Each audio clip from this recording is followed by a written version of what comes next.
Hey guys, welcome back to my YouTube channel. If you're new here, you're absolutely welcome. My name is Fumi and I make videos from Warri, Delta State, Nigeria. On today's video, I'm going to be sharing with you 5 mistakes I made when I started my baking business or when I first started my baking business. You can just learn from my mistakes. So if that's something you'd like to see, let's get into the video of the day.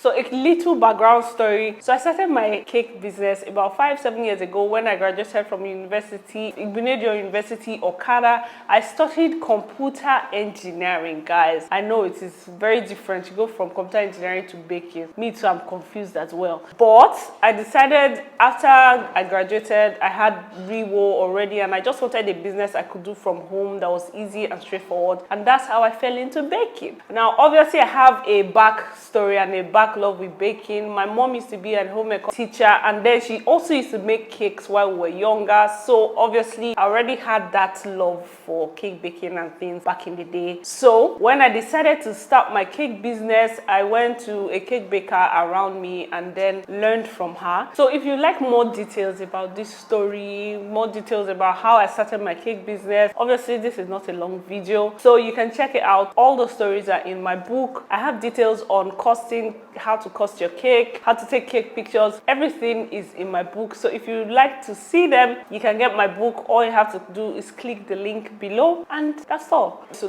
I just thought about it. What are the things I love? I love taking pictures as a side hustle thing. So I love taking pictures, I love baking cake, and I love wearing clothes. So the easiest business that I could have done at that time that was not going to stress me, that didn't need a lot of capital, was baking. So I'm going to be telling you 5 mistakes that I have made and hope you guys learn. So the first mistake I made that I wish you guys will learn from is that everybody is not your customer. Like, I cannot stress that enough. Everybody's not your customer. Everybody's not going to patronize you. Even if everybody patronizes you, everybody's not going to appreciate the work and the time and the effort you put into making their cake or making their product. So when I first started, I didn't put more time into finding out, okay, who would I like to sell to? I just wanted to sell 50 cakes a week, 50 cakes a month. Do you understand? I was just thinking about the numbers. And the thing with thinking about the numbers and not looking into find out who your customers are and what your customers want and, well, what your customers can afford is that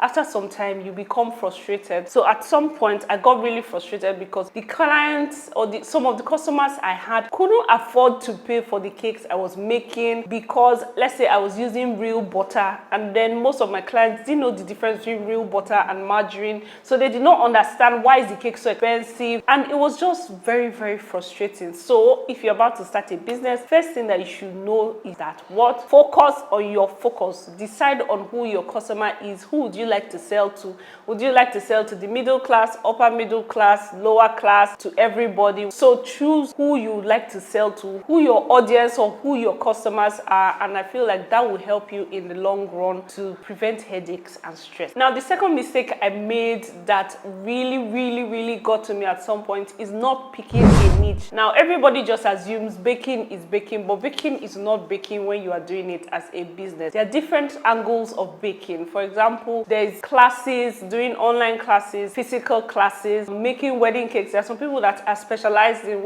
making wedding cakes. Some people are specialized in making whipped cream, buttercream cakes, and desserts. They're just different angles that you can come in from. But when I came, I was making snacks, I was making pastries, I was making, guys, I was making desserts, I was making birthday cakes, every single thing. As long as you pay me, I was going to make it. But in the end, it's not going to help your business grow because you have spread yourself so thin that nobody can decide what you are known for. Right now, I have revamped that. I'm known for basically cakes and desserts, and then YouTube as well. So decide on what your niche is going to be earlier on so that when you are going for trainings as well, for example, people have trainings every day. Imagine if you focus on everything. Today you're going for trainings on fondant making, tomorrow on molding, next tomorrow you're going on whipped cream classes. You're going on so many classes, you're going to spend so much money trying to learn different skills and obviously not be able to master anyone. So decide on what your niche is and make sure that when you're going for classes and paying for things like that, you focus on that. So basically how I would say it is learn every single area of cake baking, know the basics, and then choose an area of specialization and focus on that area. And then mistake number 3 that I made when I was starting is that what business is a business is not a hobby, and a business is not art creation. Do you know you get a lot of all these aspire to perspire people telling you that the focus is not money, the focus is creating a dream, the focus, yes, I do not doubt that and I do not dispute that. But when you are starting a business, the aim of any business is to make profit or to make money. Now, if you are starting a business and you are not making any money, then there's something wrong. Either something wrong with you, something wrong with your business, or something is wrong with your business model. So you need to decide, first of all, why are you starting this business? How are you going to make money in this business? How are you going to be able to pay your bills? The thing with doing cakes is that you just look at it and you're like, oh, cakes is so easy, it's so cheap. But no, it's not. You have to pay for data because you have to be on Instagram. If you want to market yourself online, you have to be on Instagram. Being on Instagram for cakes, you have to post high quality pictures every day, at least 4 or 5 pictures sometime. And how do you do that if you're not able to pay for your data? So basically what I'm saying, what the whole point of all this TED Talk is that what? Make sure that you build your business in a way that you can maximize profit. Make sure that you find a way to be able to make money from your business. Whatever you do, make sure you are getting paid, make sure that you are charging for it, and make sure that you are making money. Full stop. Now, the next mistake I made as a beginning cake baker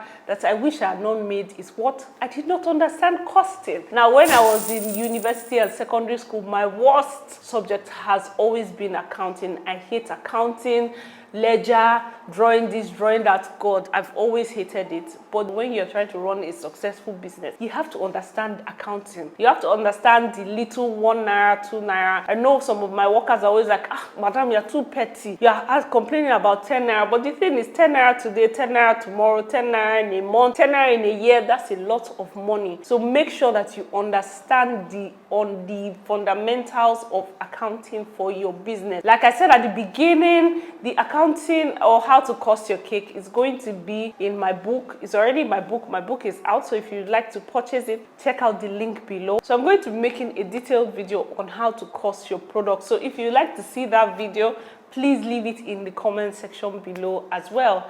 Now, the final mistake I made as a beginning cake baker that I feel like we can all learn from is inconsistency. Guys, you have to be consistent every single time. For example, your recipes, if they taste like this today, they have to taste the same way tomorrow. You cannot use cheap butter today and then tomorrow use expensive butter, and then next tomorrow use another butter, or change your recipe. For example, my pictures on Instagram look a certain way. They have to look that way. I will not post pictures that I take just anywhere just because the cake looks nice. That is not my brand. So make sure that you have a cohesive brand that everybody can relate to. For example, you don't have to spend a lot of money to brand. Minimalism is in right now. So like, you can be a minimalist and just have minimal walls, minimal this, minimal that, minimal cakes designs as well. So make sure that you brand your things properly. Make sure that your cakes are consistently the same. Make sure that even if you bake 50,000 chocolate cake, those cakes taste the same. If you cannot do that, then baking is not for you. Find another area in the baking that you can focus on and still be able to make impact and make money. So far I have been able to give you 5 things or 5 mistakes that I made when I started my cake business that I feel like you that wants to start a cake business or that is already starting a cake business can learn from. So anyways, I hope you enjoyed this video, guys, and I hope it was helpful to you. If you have any further questions or any remarks or comments, please leave it in the comment section below. Thank you guys so much for watching, and I will see you in my next video. Bye guys.